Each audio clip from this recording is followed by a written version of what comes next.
My life has changed so much over the last 5 years. I have so many new friends who have no clue who I am, and so many old friends who have no clue of what I'm up to now. So here's the scoop. I grew up in Dallas, middle class neighborhood, attended the University of Texas in Austin. When I chose my major in college, I listened to my mom, followed her footsteps. I'd never cast a vision for what I really wanted to do, and I hadn't explored enough to know with a burning passion what I had to do. So I accepted the guidance and followed it. I'd considered briefly an alternative degree in mathematics or actuarial science, but foolishly, I didn't follow it. I earned 2 degrees in 5 years, including a highly specialized MBA in accounting,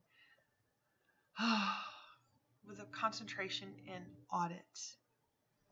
I busted my ass to get those degrees, and I committed to working for at least 5 years in that field. And then I would do something else, I told myself. Then reality set in. I served my time for over 20 years in the corporate world and lived a miserable life. Oh, now I had fun at work every now and then. I met many great friends along the way. One year, I traveled 90% of the time. My cats hated me, and that relationship ended pretty quickly. One year, I worked 4 consecutive weeks between Thanksgiving and Christmas, over 100 hours each week. I didn't have a Christmas at all and hated it. I moved away from my initial field and just found something I could do. The joy of living and contributing fell into a day in, day out grind of, am I making enough to survive? Being good at that chosen profession was demanding that I change in ways I didn't want, and I didn't appreciate those changes. My family life had been a roller coaster as well. My parents divorced when I was in high school. And looking back on it, I can see the impact that made on my decisions. Then in college, I was stalked, and it shook me. It definitely, I changed my ability to trust others. And as I entered the professional world, I found a very comfortable mask to hide behind. As I approached 30, another ill-chosen relationship turned sour, and I was raped and then stalked afterwards by him. Recovering was not an easy or quick process.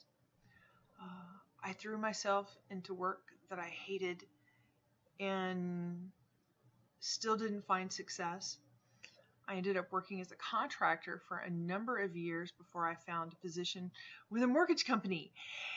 And then the derivative bust hit. So stability was just a dream for me at this point. I felt in limbo, searching for a quality relationship, searching for meaningful work. I actually looked at and tried a couple of direct marketing companies, but none of them seemed to have the right training or the right community, the right product for me to build an organization with.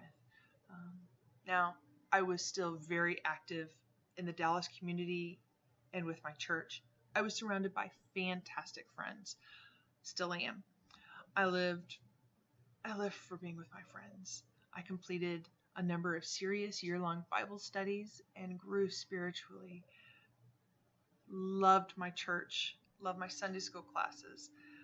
I kept my Texas Longhorn season tickets. If you wanted to find me on any Saturday in the fall, just look for where the Longhorns are playing. I fell into a group of gamers that took me way beyond Monopoly and Bridge, basic card games. In my 30s, I started going to game conventions and playing fantasy role-playing games at a table, not online, at a table. Teamwork, resourcefulness, creativity. Yes. My other sanity keeper was dancing. I studied dance as a child. I was on my high school drill team. from spiritual dancing with my church to historical court and country dancing in a very proper manner, from ballroom and social dancing to swing dancing with Lindy, Balboa, West Coast swing. Connection and movement to music has always been an integral part of my life and who I am. And with 5 knee surgeries over the years, yes, I know. Dancing is what's kept me motivated to be up, to be active, and to prove in rehabilitation that I can still do it. Now, while my social life may have compensated for the work challenges, as I turned 40, I realized my dream of finding the right man for me and having a family was disappearing quickly. I prepared for a life of singleness. I was even writing a book about living single in a couple's culture. I prayed the Lord would remove the desires from my heart for a family or reveal them to me in His perfect way. I endured my work to pay my bills, finance my weekends, my vacations. The early hours, the early mornings, long hours, being someone I didn't want to be, watching other people live the dream that I was about to lose, was really taking a toll on me. And then, the day after my 42nd birthday, I met the perfect man for me in the most perfect way. And it took us a while to become more than just friends. But at the same event we met at, 1 year later, he proposed. And 2 never married, childless individuals decided to create a family before the opportunity was lost. Life then really picked up speed after 20 years of proclaiming, I am never going to leave Dallas. Unless maybe it's to go to Austin. I relocated to Austin.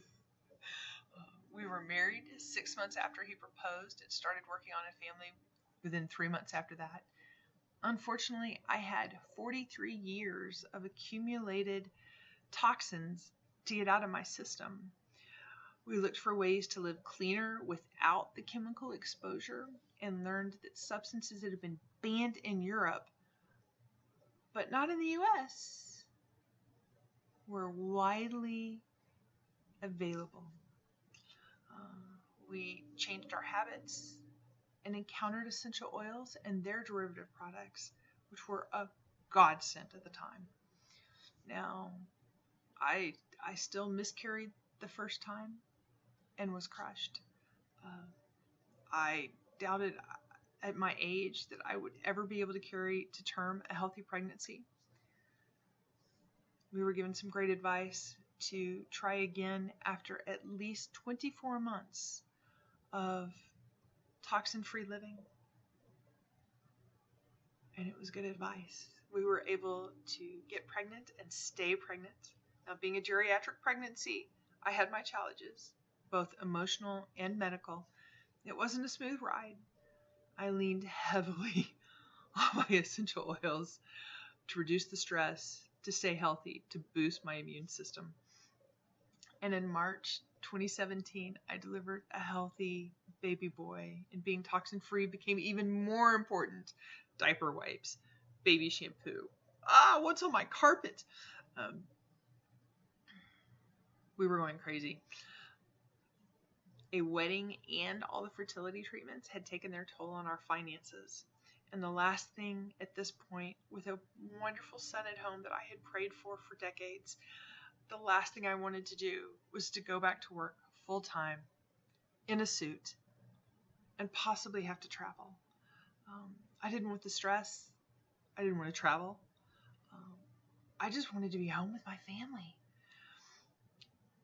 But most of all, I didn't want to be the person that job required me to be. I realized my son and my husband needed me to be who I wanted to be. And I'm still working on those changes. But I don't want to go back. I really don't want to go back. I'm currently working as a stay-at-home mom with my family, and hopefully we will have the same success with baby number 2. Um, with the essential oils, I have found the right team, and I found the right community and the right direction for who I want to be. I've been able to help my friends and impact their families in positive ways that I would never have found in the world of accounting. So that's become my new passion, to help my friends live a toxin-free life. So if I could send myself a message at any age, I'd ask the question, who will this career path change you to be? Who would you be after 20 years in this career? And who do you really want to be? I'd encourage myself to listen to your heart.